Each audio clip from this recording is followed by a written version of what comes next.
bonsoir, merci d'être présent ce soir à ce live consacré au métier du patrimoine et de l'immobilier. Alors pour parler de ces métiers du patrimoine et de l'immobilier, nous recevons ce soir Sylvain Lévy-Valency qui est créateur et directeur de l'école subtertiaire. Et nous recevons David Givaudan qui est directeur adjoint à l'école subtertiaire. Alors subtertiaire se définit comme étant l'école des métiers du patrimoine et de l'immobilier. Mais qu'est-ce que vraiment les métiers du patrimoine? Parce que les métiers de l'immobilier, on imagine ce que ça peut être. Alors souvent, on a une idée un peu fantasmée des métiers de l'immobilier. Alors les métiers du patrimoine, c'est tout ce qui regroupe, tout ce qui touche à la nature de détention patrimoniale. Tout ce qu'on possède en fait. L'immobilier, l'assurance, la banque, la finance.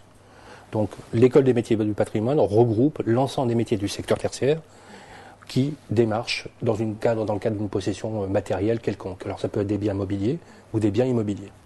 Et dans notre activité, l'immobilier représente une part importante de l'activité de l'école.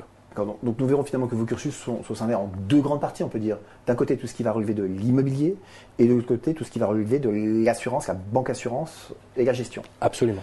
Alors, votre école a été fondée en 1995, si je ne me trompe, et aujourd'hui, vous avez 3 sites. Alors nous avons 3 sites. Enfin, historiquement, le vaisseau amiral est à Paris, rue de Paradis. Il a été créé en janvier 1995. On fête notre 18e année. Et nous avons 2 sites en province qui ont été ouverts l'an dernier, un à Lille et un à Lyon. Alors, pour parler tout d'abord de l'immobilier, vous avez plusieurs formations dans l'immobilier. Mais déjà, ma première question, c'est sur le secteur. On entend beaucoup de bruit assez pessimiste sur l'état de l'immobilier, beaucoup d'agences, de réseaux qui ferment. C'est pas très encourageant si on veut faire carrière dans l'immobilier et si on veut choisir une formation. Alors, l'immobilier, depuis à peu près 40 ans, subit de façon assez cyclique des crises régulières. Je vous rappelle qu'en 2008, on a vécu aussi une crise extrêmement importante, extrêmement violente, liée aux subprimes américains. Bien. Néanmoins, la demande de logement, la demande de location, le volume de mutation, c'est-à-dire de transactions immobilières, n'a pas forcément baissé. Aujourd'hui, ce qui se dit sur la baisse du marché de l'immobilier, c'est une problématique qui est liée à la confiance des personnes qui mettent leurs biens sur le marché. Alors que, ce qui est paradoxal, c'est que les taux d'intérêt bancaires sont historiquement les plus bas depuis plus de 20 ans. Donc aujourd'hui, il est nécessaire de rétablir une certaine confiance. Aujourd'hui, ceux qui voulaient vendre ont attendu. Ceux qui avaient envie d'acheter ont aussi attendu, ils ne pourront pas attendre plus longtemps. Donc on va assister d'ici quelques mois à un effet de reflux sur le marché. Néanmoins, ce type de crise, elle est aussi identifiable à celle de 2008, mais elle est aussi identifiable à celle d'il y a une dizaine d'années, en l'année 90-92, où on a effectivement eu ce type de crise. Donc il n'y a rien de spécifique sur la chute majeure des métiers de l'immobilier. Je vous rappelle par exemple que sur Paris-Île-de-France, la baisse, elle est de 1 à 2%. En réalité. Et puis, ce qu'il faut peut-être souligner, c'est que les étudiants qui envisagent de faire une formation chez vous vont sortir sur le marché du travail dans 2 ans, parfois 3 ans, parfois 4 ans. Donc effectivement, le marché a bien le temps d'évoluer, voire de se retourner. Je vais répondre. En fait, les personnes qui entrent en formation chez nous sont principalement en alternance. Ce qui veut donc dire que le marché de l'emploi les concerne immédiatement pour la recherche d'entreprise, pour réaliser leur formation. Je vais juste rajouter un éclaircissement supplémentaire concernant le marché. Il faut savoir qu'effectivement, il existe globalement, en tout cas visuellement, le gros marché qui est le marché de la négociation de transactions, celui qui est le plus médiatisé. Il existe également d'autres marchés de l'emploi qui sont orientés beaucoup plus dans l'univers de la gestion immobilière, que ce soit de la gestion locative, de la gestion de copropriété, on y reviendra un peu plus tard s'il y a besoin d'éclaircir, mais également la gestion dans l'univers social. Les logements sociaux se développent de plus en plus, une forte volonté politique à les développer et naturellement on aura besoin dans les années qui viennent et dès à présent de personnes qualifiées.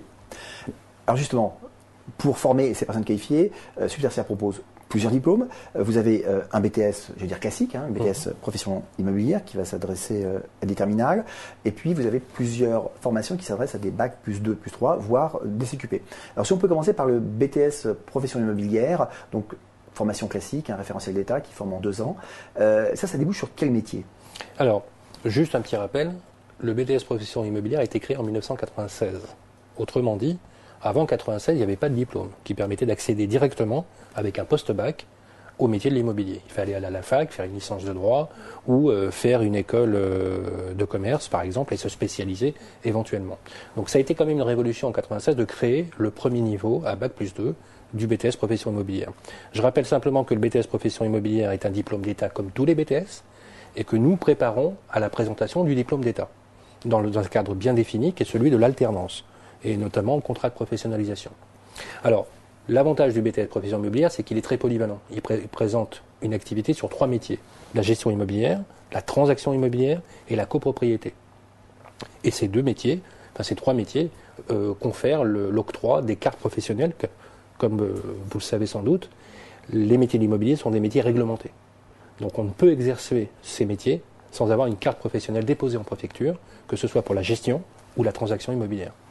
Alors, sur ce diplôme, par exemple, ou sur la préparation de ce diplôme, qu'est-ce qui fait la différence finalement entre vous et d'autres? Alors, il n'y a aucune différence en réalité. On prépare au même diplôme. Mais dans la préparation? Alors, je vais vous dire, la sanction d'une école, c'est son taux de réussite. Absolument. Et c'est son taux d'employabilité. Est-ce que les élèves, au terme de leur cursus, bossent? À quel niveau? Quel statut? Quelle rémunération?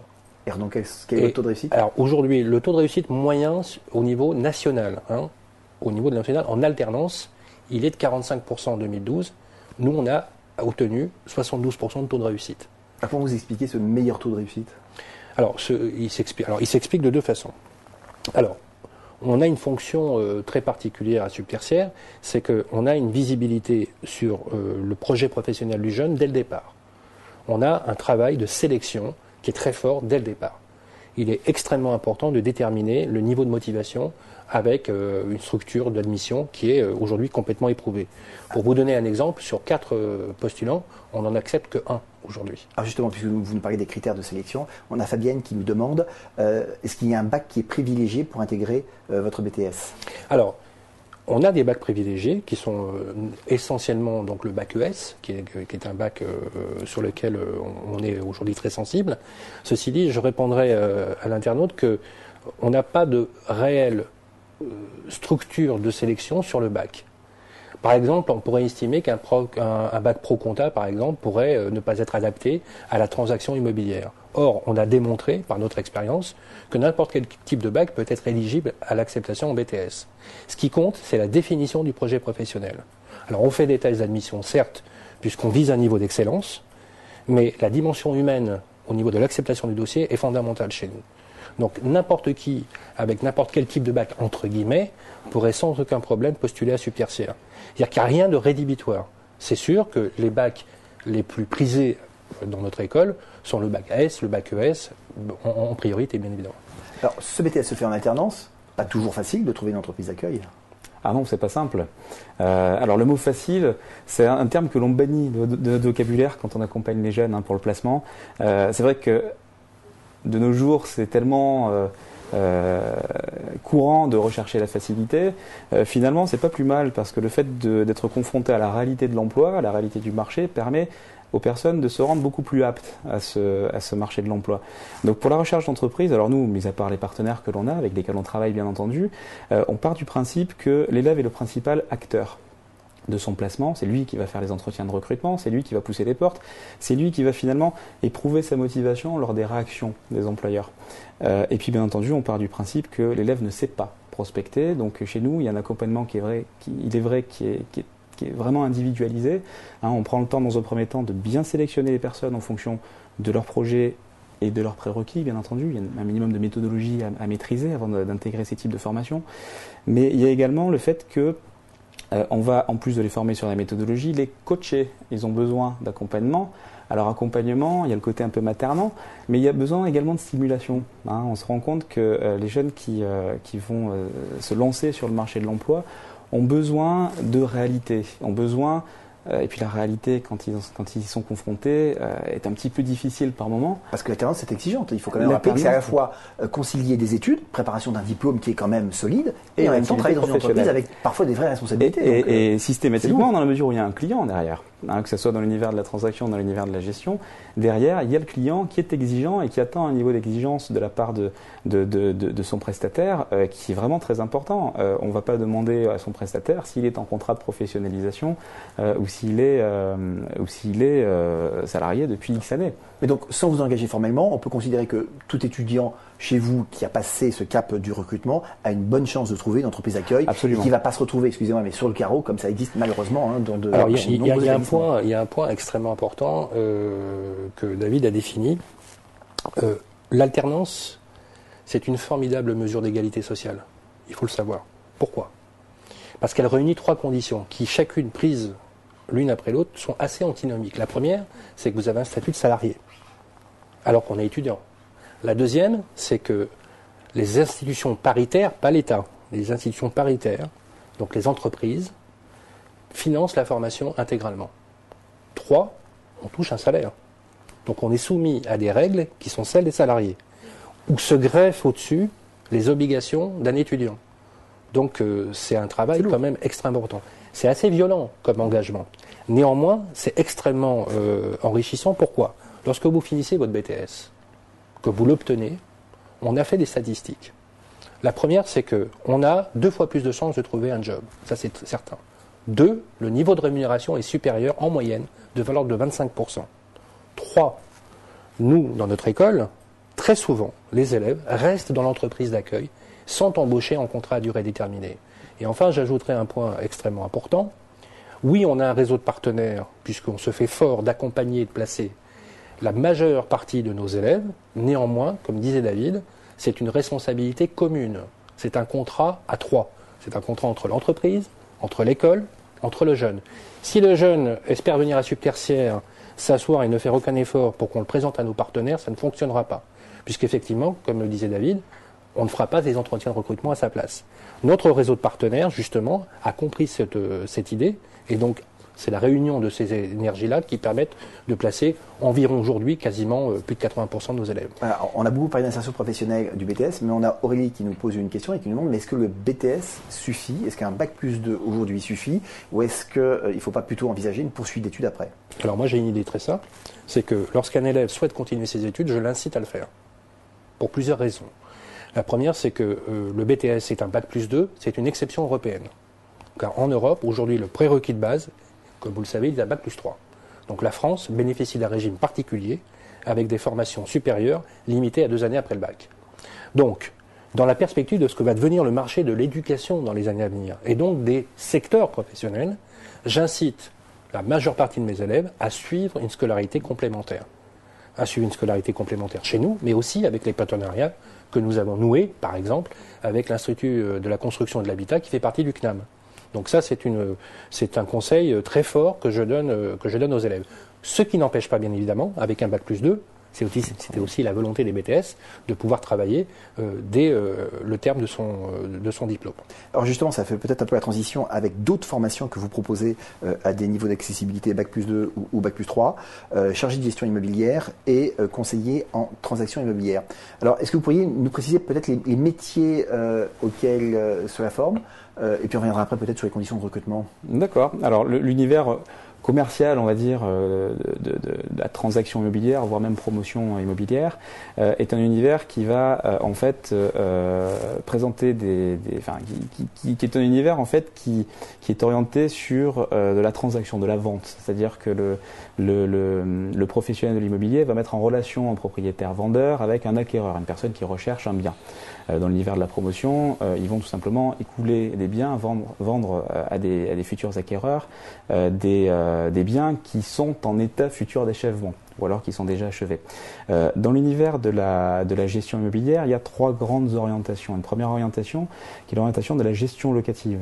Quand une personne investit dans l'immobilier, c'est très courant en ce moment, l'investisseur n'a pas toujours ni le temps ni les compétences pour pouvoir gérer son bien. Il s'agit de location, il s'agit de locataires, de loyers encaissés, etc. Il y a tout un univers quand même assez juridique qui nécessite d'avoir un minimum de connaissances. Donc beaucoup de personnes le confient à une agence. Et le gestionnaire locatif, son métier, c'est justement de s'occuper de la mise en location du bien, mais également de toute la gestion, que ce soit des encaissements de loyers jusqu'à la gestion de sinistres et de contentieux. Quand il y a un impayé, il faut que le gestionnaire soit en mesure de pouvoir gérer et faire en sorte tout simplement que le propriétaire récupère la totalité des sommes qui lui revient. Ça, c'est dans l'univers de la gestion locative. Pour l'univers de la gestion de copropriété, donc c'est des secteurs qui sont particulièrement porteurs, notamment en matière de besoins, enfin de recherche d'emploi. C'est l'univers de la copropriété. Donc le syndic, son travail, c'est d'administrer ce qu'on appelle des parties communes. Dans un immeuble, il y a des parties privatives qui appartiennent en propre à chaque propriétaire et des parties communes, toit, cage d'escalier, façade, ascenseur, etc. Son métier, son travail, c'est de faire en sorte que tous les copropriétaires, donc les propriétaires en commun des parties communes, s'entendent entre elles pour définir et voter, alors des fameuses assemblées générales, des actes de gestion. Ouais, on en parle beaucoup, des assemblées générales. Absolument, voilà. Et donc son métier, c'est d'animer ces fameuses assemblées générales, d'accompagner le syndicat, l'ensemble des copropriétaires dans les choix qui vont être faits, et surtout de mettre en application tout ce qui a été voté. Un exemple, on va voter pour le devis numéro 3, qui est par exemple le moins cher, concernant la remise en état des ascenseurs. Alors, par exemple, quel est le diplôme que vous préparez ou le titre que vous préparez qui est relatif à ce métier? Le BTS Professions Immobilières permet d'accéder à ces univers-là. Il y a également le troisième univers qui est l'univers du logement social, qui est en pleine expansion. Alors, on ira peut-être sur le master social que vous avez créé. Mais le BTS Professions Immobilières permet d'évoluer déjà dans ces secteurs, simplement à un certain niveau. Très souvent, le BTS Professions Immobilières va se positionner à un poste d'exécutant. Il va être en général en bas, soit un poste d'assistant, peut-être avec de l'expérience à un poste de gestionnaire. Mais disons que ce qu'on recommande beaucoup aux personnes qui sortent d'un BTS Professions Immobilières et qui veulent viser ce type de métier, c'est de faire au minimum la troisième année qui est le chargé de gestion immobilière chez nous. Donc reconnu de niveau 2 au RNCP, c'est un peu barbare. Reconnu on verra tout à l'heure sur RNCP. Bac plus 3 certifié. Et effectivement, ça leur permet de un peu plus verrouiller toute la dimension gestion, parce que le BTS Professions Immobilières étant un BTS académique, présente effectivement des matières professionnelles, mais également des matières générales, comme par exemple le français. Dans la troisième année, on est vraiment concentré sur la professionnalisation, la totalité du temps est consacrée vraiment à l'acquisition d'outils métiers. Alors là, vous avez parlé de plusieurs facettes des métiers auxquels vous préparez. Le métier certainement qui est le plus visible, parce qu'on croise finalement partout, c'est quand même celui d'agent immobilier et des agences immobilières. On a deux questions à ce sujet. La première question qui est vraiment classique, est-ce que ça paye bien? La deuxième, Anaïs qui nous dit, j'ai un projet pour monter une agence immobilière dans quelques années. Est-ce que cela nécessite un diplôme? Alors, je vais répondre sur cette question. L'immobilier tel qu'on le connaît, pour l'opinion, c'est l'agent immobilier, comme vous le disiez, qui fait de l'achat et de la vente. Mais en réalité, cette population ne représente qu'à peine 20% de la totalité des professionnels de l'immobilier. Pourquoi on les voit? C'est simplement parce que ce sont des commerçants de proximité. Ils ont des vitrines, donc on suppose que l'immobilier, c'est eux. En réalité, ils ne représentent qu'un cinquième du marché, première chose. Deuxième chose, bien évidemment, devenir agent immobilier, l'acquisition d'un diplôme, aujourd'hui, est quasi essentiel. Quasi essentiel.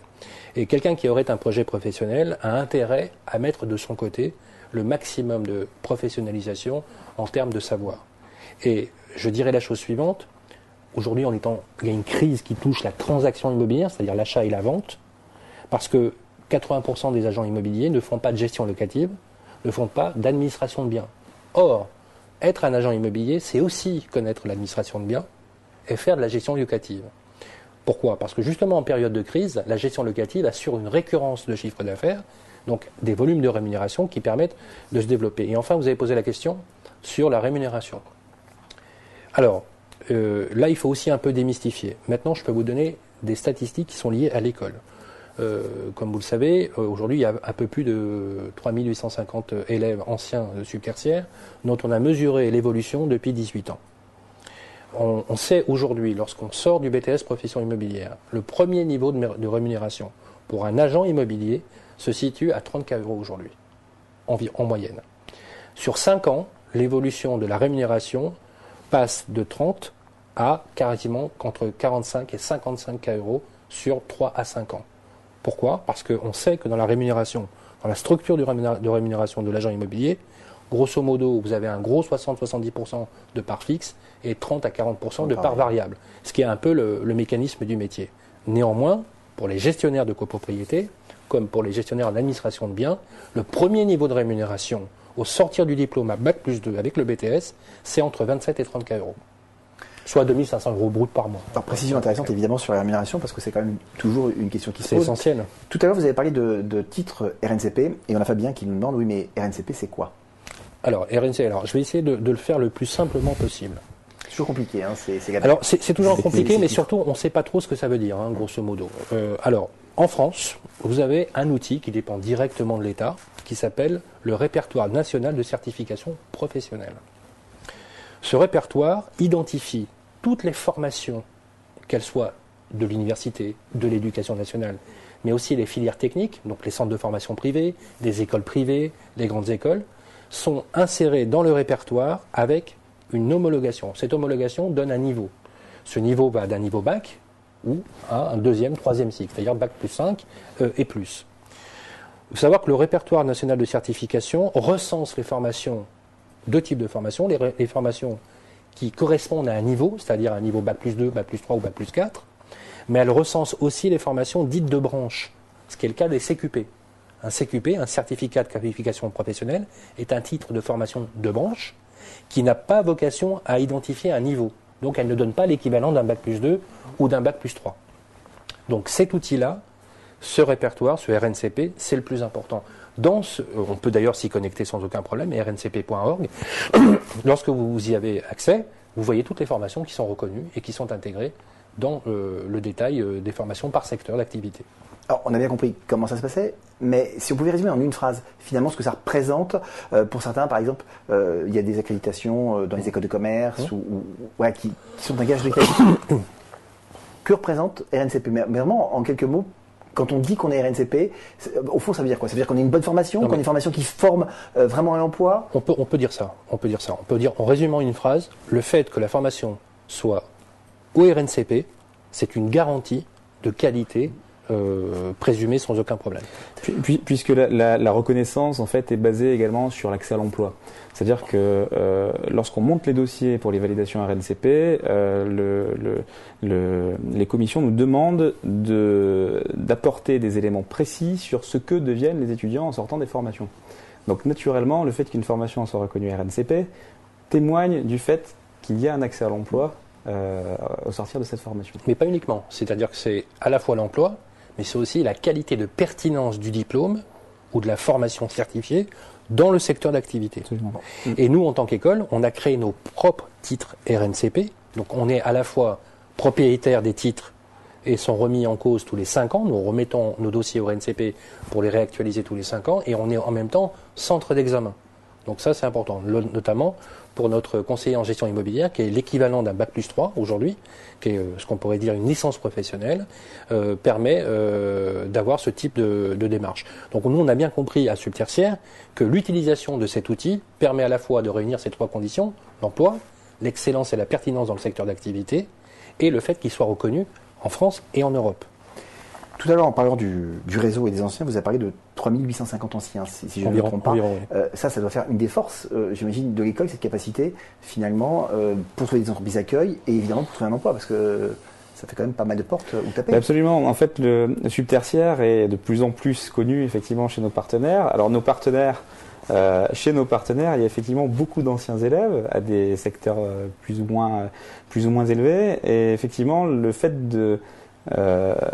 qu'un ancien élève finalement renvoie l'ascenseur à l'école pour des petits frères ou des personnes qui viendraient plusieurs années, voire même plus de 10 ans après qu'il soit passé, pour eux c'est une manière de remercier en quelque sorte l'accompagnement dont ils ont bénéficié.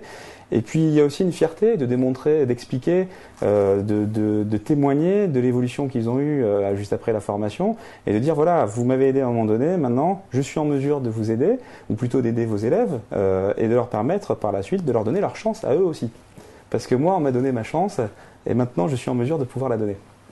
On a beaucoup parlé de l'immobilier, il va falloir qu'on parle un peu de votre autre grand domaine d'intervention, l'assurance et la banque assurance. On a encore 2 questions sur l'immobilier. Première question d'une internaute qui me dit: j'ai fait un cursus en fac de langue et je souhaitais me réorienter vers les métiers de l'immobilier. Est-ce que vous pensez que je peux postuler à ce type de formation? Absolument, tout à fait. Après, tout dépend de son niveau. Mais ce qui est important pour nous dans les formations que l'on dispense, c'est que dans un premier temps, la motivation, ça Sylvain l'a bien expliqué tout à l'heure, que la motivation soit relativement précise. Alors, on ne va pas leur demander de maîtriser en totalité le métier qu'ils veulent pratiquer par la suite, mais en tout cas, qu'ils nous expliquent précisément ce qui va les motiver dans leur projet professionnel. Par contre, on va avoir besoin également dans le second plan qu'il y ait un minimum de méthodologie, c'est-à-dire de capacité à pouvoir intégrer de nouvelles informations. Il faut savoir que notre secteur est quand même assez particulier. Principalement, il y aura des notions juridiques à maîtriser, mais également des notions techniques. Donc en gros, ce sera de nouvelles informations qu'il faudra apprendre. Il faut avoir un minimum de méthodologie pour pouvoir suivre ce type de formation. Alors, vous nous avez dit rapidement tout à l'heure que pour le bac, pour le BTS, c'était des bacheliers évidemment et plutôt peut-être ES, bien qu'il n'y ait pas d'exclusive, d'accord, c'est des statistiques. Pour vos formations qui sont accessibles au bac plus de 3, on a bien compris la motivation, mais est-ce qu'il y a quand même des filières recommandées? On va dire par exemple le droit, peut-être l'éco, plutôt que droit que gestion comptable, bien entendu, absolument. Alors les personnes qui ont fait, je ne sais pas si c'est une première année par exemple en langue, là on parle de réorientation à post-bac, là dans ce cas-là on va plutôt l'orienter sur un BTS professions immobilières. Nous on apprécie beaucoup, on a approximativement 30-35% de notre effectif accepté en tout cas au moment de la rentrée qui a fait au moins une année de fac, qui déjà a un minimum de méthodologie, qui pour certains également ont une première pratique professionnelle et qui donc vont être en mesure de voir la portée de la formation par rapport à la mise en application sur le terrain. Alors, on a une question de Franck qui nous demande si vous faites des formations pour adultes. Oui, bien sûr. Absolument. Alors, il faut savoir que l'activité de subtertiaire est divisée en deux parties. Vous avez l'école d'enseignement supérieur technique privé, qui est subtertiaire, et vous avez 2 pôles qui aujourd'hui se développent beaucoup, qui est ce que j'appelle le pôle emploi formation. Alors, notamment, on a remporté les appels d'offres du Conseil régional d'Île-de-France sur les reconversions professionnelles. Et ces formations-là s'adressent exclusivement aux adultes.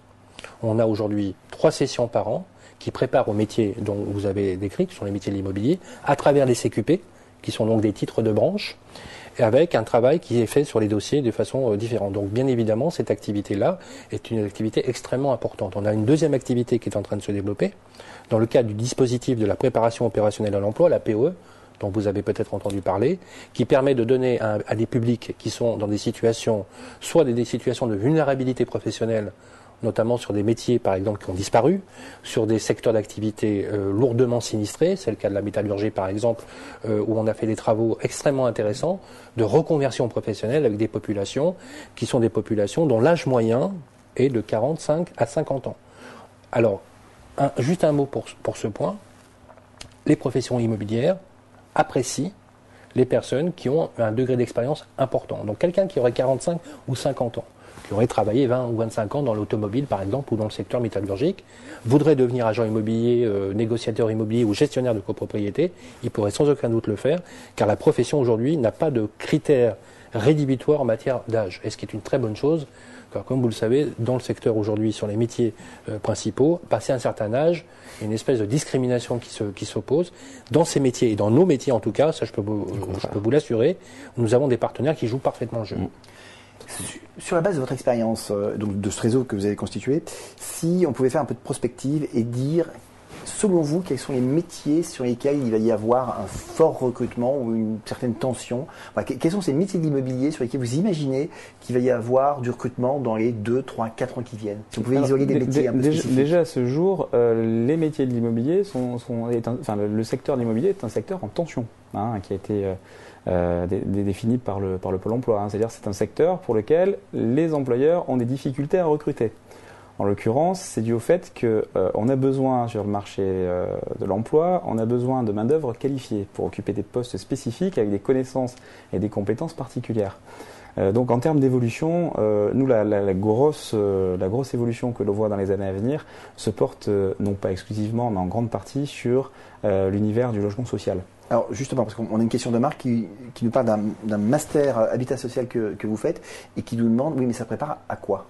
Alors, l'objectif de ce master est de répondre tout simplement à la demande de nos partenaires qui ont pour projet de former directement des personnes à des postes précis. En l'occurrence, un exemple, le fait de s'orienter sur un poste de responsable de contentieux. Alors, dans l'univers du logement social, le contentieux est extrêmement important parce qu'il y a une approche particulière qui n'est pas du tout la même que dans le privé, on va dire, et qui nécessite forcément des connaissances juridiques, mais également des connaissances et de la pratique, des connaissances humaines, hein, qui permettent d'apporter des solutions adaptées pour, d'une part, recouvrir les fonds et d'autre part, rester dans un accompagnement humain. Vous avez également d'autres métiers qui vont être orientés sur le secteur des attributions, hein, où il va y avoir des commissions d'attribution, où les gestionnaires et responsables de services vont sélectionner des candidats pour pouvoir leur proposer des logements sociaux.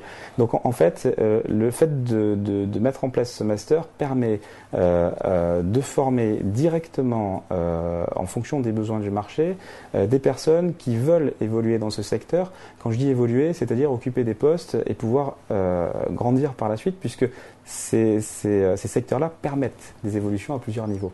Alors, ce master, a priori, doit être au Bac+3. Alors, c'est un master donc M1 et M2, donc qui va de Bac+3 à Bac+4. Mais je voudrais juste ajouter sur un point. Le logement social, c'est pas que les HLM. Hein. C'est souvent une espèce c'est des bailleurs sociaux. Il y a du commercial également. Alors, on appelle les bailleurs sociaux. Donc, les bailleurs sociaux, en fait, ce sont des organisations professionnelles. C'est le 1% patronal, c'est aussi tous les organes qui dépendent des mairies, les OPAC, les structures d'économie mixte qui font des investissements immobiliers. Vous savez que dans la loi SRU sur le renouvellement et donc la solidarité urbaine, on a l'obligation, les mairies ont l'obligation de construire un minimum de 20% ou d'avoir un 20% de leur parc locatif en logement social. Donc d'une mairie à l'autre, ça change complètement. Les métiers de l'immobilier dans l'habitat social, c'est pas du tout la même vocation que dans l'immobilier traditionnel. Il n'y a pas de profit, il n'y a pas de rentabilité, ce ne sont pas des structures de capitaux privés, donc ça c'est un point important. Et le secteur, grosso modo, dont fait partie l'habitat social, s'appelle l'économie sociale et solidaire. Donc c'est vraiment une particularité. Néanmoins, sur la structure des métiers, sur le plan technique, sur le plan de sa fonction, ce sont les métiers de l'immobilier auxquels nous préparons. Et je dirais que la distinction entre les deux secteurs, c'est vraiment une philosophie de travail, une visibilité de son projet professionnel à travailler pour l'habitat social. Dans l'habitat social, la vocation sociale, justement, est extrêmement importante. Alors, à qui va s'adresser ce master? On a bien compris, on a bien compris ce que vous alliez faire, ce à quoi ça formait, mais vous allez vous adresser à quel type d'étudiants? Qui peut postuler à ce master, indépendamment du niveau académique? Vous avez privilégié là aussi des filières ou Encore une fois, l'objectif pour nous est de proposer un cursus, c'est-à-dire que des personnes qui vont s'orienter du BTS Professions immobilières en 3e année chez nous seront forcément privilégiés sur le master, c'est certain, hein, puisqu'on est certain du contenu de la formation. Chez vous, mais il y a quand même une ouverture à l'extérieur, j'imagine. Bien entendu, donc là on va quand même viser des personnes qui ont des sensibilités en matière immobilière ou au minimum en gestion et droit, puisque s'il n'y a pas un minimum de base, ils n'arriveront pas à suivre les cours. On est beaucoup trop pointu.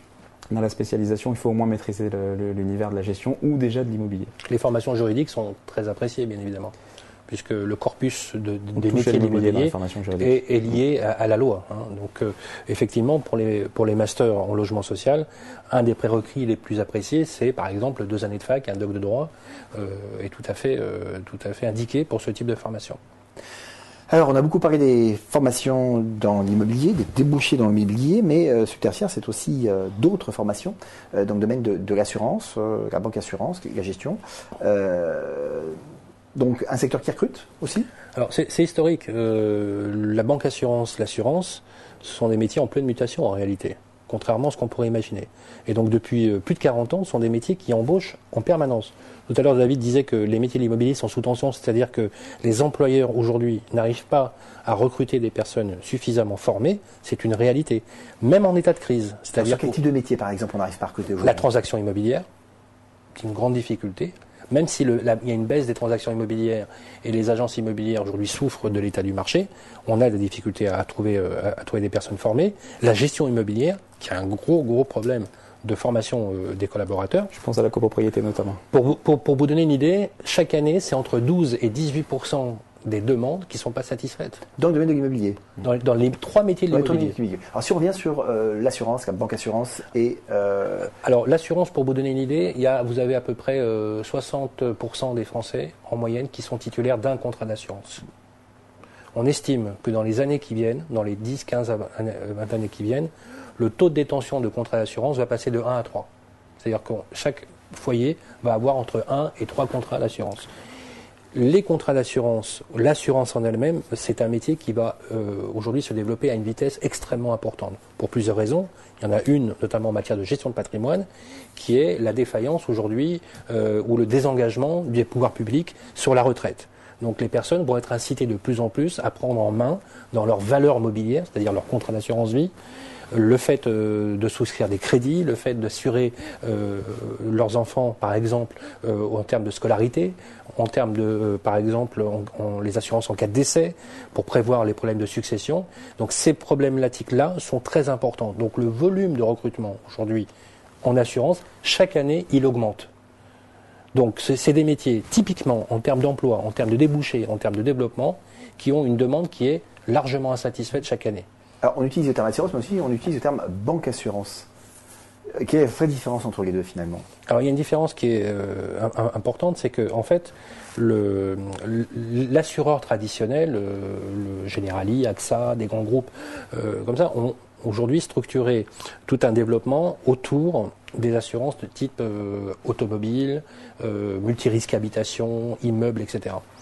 Les banquiers, eux, ont développé des structures d'assurance qui sont liées à leur compte client. Donc la banque assurance, en fait, ce qu'on appelle la banque assurance, c'est pas autre chose qu'un état un peu hybride entre des fonctions liées à la banque pure, mais avec des connexions systématiques avec l'assurance. Je prends un exemple, un conseiller client traditionnel est aujourd'hui en expert en matière bancaire, d'opérations bancaires, mais aussi formé en assurance. Ce qui n'est pas le cas, par exemple, d'un commercial ou d'un conseiller en assurance travaillant pour une compagnie. Donc le terme banque assurance aujourd'hui regroupe bien les deux métiers, les métiers de la banque et les métiers de l'assurance. Alors pour préparer à ces différents métiers, vous avez notamment deux BTS qui se font en alternance, le BTS assurance et le BTS assistant de gestion. Donc là pareil, vous vous engagez presque finalement, à partir du moment où vous avez sélectionné un candidat qui vous paraît un bon candidat, vous vous engagez presque à lui trouver une entreprise d'accueil, même si une fois de plus rien n'est jamais garanti. Oui, c'est vrai, tout à fait. C'est vrai. Nous, au niveau de la recherche d'entreprise, alors, en plus du fait qu'effectivement, pour nous, l'élève est le principal acteur de sa prospection, dans la mesure où on l'a sélectionné, c'est qu'on sait qu'il correspond à un besoin sur le marché. Bien entendu, brut, il sera assez difficilement présentable à un employeur. Raison pour laquelle on travaille avec lui. Je compare toujours un élève à un diamant qu'il faut tailler.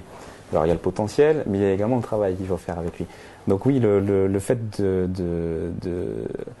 j'aime pas le fait de garantir, puisque ça, c'est un peu démago, de dire voilà, venez chez nous, on va vous placer systématiquement. Pour moi, c'est pas vraiment dans cette dynamique-là que je souhaite qu'on se positionne, qu'on souhaite se positionner avec nos élèves. On veut vraiment qu'il y ait un travail en commun et effectivement, même si on connaît très bien le marché de l'emploi et qu'on sait comment les présenter aux employeurs et que de toute manière, d'une année sur l'autre, on a des recruteurs, que ce soit au niveau des ressources humaines ou même des petites structures, je pense à des indépendants par exemple, qui régulièrement reviennent nous voir parce qu'ils sont contents de l'accompagnement que l'on a. Au-delà de ça, il faut vraiment que les élèves comprennent qu'il y aura du travail à fournir de leur part et qu'ils vont devoir produire, que tout ne va pas tomber du ciel. On a une question sur le BTS Assurance. Un internaute qui nous dit, mais un peu pareil que la question précédente sur le BTS Profession immobilière, avec un BTS Assurance, est-ce qu'on peut faire une carrière intéressante? Avec le sous-entendu, est-ce qu'il vaut mieux pas poursuivre? Puisque par ailleurs, je rappelle que vous proposez un master. Mais voilà, est-ce qu'avec un BTS Assurance, on peut faire il est toujours souhaitable de poursuivre lorsqu'on a envie de poursuivre. Mais avec un BTS Assurance, on est assuré, de trouver du travail, ça c'est sûr, certain, et en plus dans des belles structures, et de pouvoir faire sa carrière sans aucun problème. Ça, c'est indiscutable. Et d'ailleurs, la vocation du BTS Assurance en particulier, ça a été de mettre des personnes dans des situations de travail dès un bac+2. Mais aujourd'hui, c'est vrai, on constate de plus en plus que les personnes ayant un BTS travaillent 1 an ou 2 et ensuite se remettent à faire une 3e année, par exemple, une licence professionnelle en assurance ou aller vers un master assurance ou un master banque assurance. Vous proposez un master chargé d'affaires, banque assurance. Tout à fait. Oui, tout à fait. Qui se fait aussi en alternance? Qui se fait aussi en alternance, absolument. Donc là, pareil, c'est vous qui trouvez l'entreprise d'accueil. Mais vous êtes sur un profil différent, parce qu'autant sur le premier, vous recrutez un terminal, donc un très jeune, autant là, vous recrutez des étudiants plus matures. Oui, là, donc, là sur le master en chargé de banque assurance, on a deux types d'ouverture. On a une ouverture avec des personnes qui ont déjà un prérequis, donc qui ont un niveau bac+2, bac+3, pour rentrer dans le domaine. Et on a aujourd'hui nos élèves qui, justement, suivent la progressive de formation en ayant déjà fait un BTS. Donc, en général, on va dire que sur notre classe de master, on a grosso modo 40% qui sont des élèves de subtertiaire qui ont déjà fait un BTS et 50 à 60% qui viennent de l'extérieur avec déjà un prérequis à bac+2 ou bac+3. En termes d'entreprise, vous travaillez plutôt avec des grands groupes ou ça peut être des PME? Parce qu'on imagine que l'assurance, c'est des gros mastodontes. Hein. On voit les pubs à la télé. Par rapport à l'immobilier, on sait qu'il y a des réseaux, mais il y a beaucoup de petites agences. Non, on a les deux. Alors vraiment, nous, il n'y a pas de distinction. Ce qui est important pour nous, c'est le marché de l'emploi. Hein, ce n'est pas de travailler avec X ou avec Y. Ce qui est important, c'est de répondre à des besoins, d'apporter de la main-d'œuvre qualifiée, donc un potentiel et une formation qui vient avec. Il faut savoir que l'employeur fait un investissement sur le moyen et long terme avec l'élève qu'il va prendre dans sa structure. Il faut aussi raisonner du point de vue de l'employeur, pas simplement du point de vue de l'élève. Mais effectivement, on travaille avec des gros du style Generali, du style BNP. Alors pour l'immobilier, on a effectivement des contacts très sérieux avec Foncia, Ceinture 21 et autres.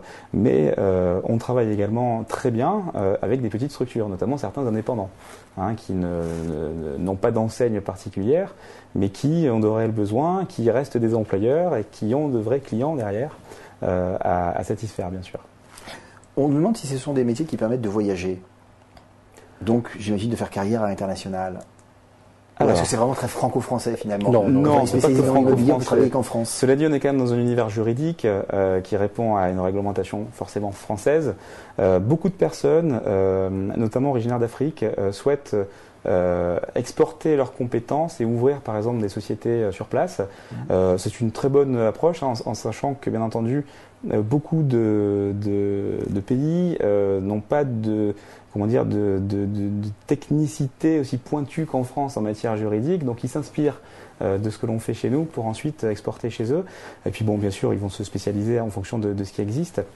Mais pour ce qui est de voyage à proprement parler, bien sûr qu'il y a des connexions avec l'étranger. Je pense par exemple aux nouveaux investisseurs qui existent au niveau de la Russie, Chine et autres qui viennent investir en France. Donc là, naturellement, il y aura des contacts avec l'étranger. Je pense par exemple à l'immobilier commercial où beaucoup de structures sont des multinationales et donc naturellement, il y aura des contacts à l'étranger. Cela dit, on ne fait pas ce métier à la base pour voyager. Voilà, ça répond. Sur l'immobilier, tout à l'heure, vous nous avez donné le taux d'insertion de votre BTS profession immobilière et puis le taux d'employabilité, voire même des salaires. Est-ce que vous pouvez faire pareil pour les métiers de l'assurance et de la gestion? Oui, bien sûr. On a des taux de réussite qui sont aujourd'hui en alternance très bons, parce qu'effectivement, on fait un travail de qualité au niveau de l'approche de l'élève. Comme je vous le disais, on fait une sélection à l'entrée qui est quand même importante. Juste quand même quelques chiffres.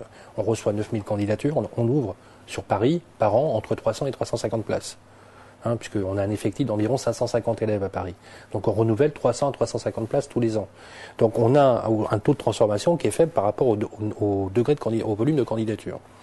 Alors c'est très bien pour nous parce que du coup on favorise une sélection qui nous permet aujourd'hui d'avoir des élèves de très très bonne qualité et d'être garant aussi de leur cursus, parce que l'objectif c'est pas uniquement d'entrer dans l'école, c'est aussi au terme d'avoir le diplôme qui concourt à la notoriété de l'école, c'est clair. Donc on est quand même très intéressé par ça, mais aussi de son cursus professionnel après. Aujourd'hui, je vous le disais tout à l'heure, 20% de nos élèves depuis 18 ans ont créé leurs entreprises. C'est une énorme satisfaction en ce qui nous concerne, puisque on concourt aussi au développement du tissu économique avec une philosophie. Une philosophie en termes de savoir acquis, en termes d'univers de formation, mais aussi de place sociale, entre guillemets, que représente l'emploi sur l'identité des jeunes. Aujourd'hui, on fustige les jeunes de plus en plus en disant qu'ils sont mal éduqués, peu cultivés, et où c'est de plus en plus dur pour eux de s'insérer dans le monde du travail, ce qui est vrai en partie. Néanmoins, il y a une véritable énergie qui est très très positive, et le fait qu'on ait ce type de réussite aujourd'hui témoigne de l'énergie positive que démontrent ces jeunes chaque année. Et en matière d'assurance, c'est pareil. Alors, la réponse, c'est vrai que pour les métiers de l'immobilier, pour les voyages par exemple sur la mobilité, c'est un peu plus faible en France parce qu'effectivement on a un cadre structurel juridique qui est franco-français, donc on peut évoluer dans les métiers, dans les pays francophones, qui se servent en fait de la base de notre code civil. Par contre, en assurance, on a beaucoup plus de perspectives de voyager à l'international. Donc effectivement, je prends le cas des masters chargés d'affaires banque assurance. Les grandes banques ont des réseaux nationaux et internationaux qui peuvent effectivement favoriser l'évolution à ce niveau-là. Et si en un mot, vous pouviez nous expliquer la différence entre votre master et un master sur un sujet équivalent, mais qui serait décerné par l'université? Alors, c'est un peu le combat d'arrière-garde. L'université, l'éducation nationale, les écoles privées. Bon, déjà, nous, on est une école privée, mais 90% de nos élèves ne financent pas leur scolarité puisque c'est fait dans le cadre de l'alternance. C'est une formidable mesure d'égalité sociale et je suis un des premiers défenseurs de l'alternance en France. Je vous rappelle que l'alternance, c'est le décret de 1983 qui a institué ce type de fonctionnement. Ça veut dire quoi, l'alternance? Ça veut dire que les entreprises, chaque année, financent sur leur masse salariale un fonds mutualisé qui permet de financer une scolarité. Vous savez, une scolarité à Bac plus 2 ou Bac plus 3, ça coûte entre 5 000 et 8 000 euros par an. Donc ça veut dire quoi? Ça veut dire que tous les élèves n'ont pas la possibilité de financer leurs études. Donc on crée une discrimination dès l'acquisition du bac, on crée une discrimination économique. L'alternance vient précisément pour dire, voilà, c'est une égalité des chances, vous avez la possibilité de financer votre scolarité. Donc ça, c'est un dispositif qui fonctionne extrêmement bien. Maintenant, le problème avec l'université est très simple. C'est que quand vous faites une première année d'amphithéâtre à l'université en droit, par exemple, vous êtes 500. Vous avez un prof, donc vous avez intérêt à avoir de grandes oreilles pour écouter. Lorsque vous passez de 500 ou 600 en amphithéâtre, de la première année de droit à la deuxième année, il y en a déjà à peu près 50 à 60% qui ont déjà disparu. Question, que deviennent-ils? Le problème de l'université, c'est qu'elle prépare à des niveaux de formation qui sont parfois excellents, mais qui sont en totale inadéquation avec l'emploi. Et le problème des effectifs par classe ne permet pas aujourd'hui, pour des raisons économiques, à l'université, comme dans l'éducation nationale, de préparer les personnes dans de bonnes conditions à aller vers l'emploi. Donc, à contrario, on aura compris que vos effectifs plus réduits permettent un meilleur encadrement. Est-ce qu'il n'y a pas aussi une différence dans la nature du corps pédagogique? Peut-être plus d'enseignants professionnels chez vous, plus de professionnels en adéquation concrète. Alors, c'est lié évidemment à l'alternance, puisque vous avez un fort réseau, mais aussi voilà, les enseignants qui sont là. Les corps professoraux sont quasiment les mêmes. Je veux dire, on ne peut pas dire aujourd'hui que nous, en tant qu'école privée, on a un corps professoral qui est meilleur que celui de l'université. Sans être meilleur, mais plus axé vers la pratique. Alors, les formations universitaires sont très axées sur la pratique. Le problème, c'est que le dispositif matériel d'enseignement n'est pas adapté. Il n'est pas adapté en termes d'outils. Il n'est pas adapté en termes de moyens suffisants et de soutien de l'élève. Nous, on est dans une démarche qui est une démarche qualitative. Donc forcément, on va avoir beaucoup plus de résultats. Il est vrai que si on devait aujourd'hui faire la différence, c'est vrai que dans notre univers, on a un peu plus de professionnels qui enseignent, mais sur la structure des corps professoraux, il n'y a pas vraiment de grande différence. C'est surtout l'approche en termes de titres, mais surtout l'approche en termes d'emploi. Le problème de l'université, c'est qu'elle ne rend pas cette adéquation de façon évidente. Nous, en tant qu'école, et notre survie économique en dépend. Une école, elle se distingue en termes de qualité par quoi? Par deux choses. Le niveau de réussite et le taux d'employabilité. Si l'élève vient chez nous en disant, voilà, je suis sûr dans cette école, si je suis bien sélectionné, si je suis motivé d'avoir mon diplôme et d'avoir un emploi au terme et de d'évoluer dans un métier professionnel, c'est effectivement les deux conditions réunies pour que la notoriété de l'école se fasse. Eh bien, messieurs, c'est sur ce constat que nous finirons. Merci d'avoir participé à ce live. Merci d'avoir répondu à toutes ces questions sur vos domaines de formation. Et rendez-vous pour les prochains lives.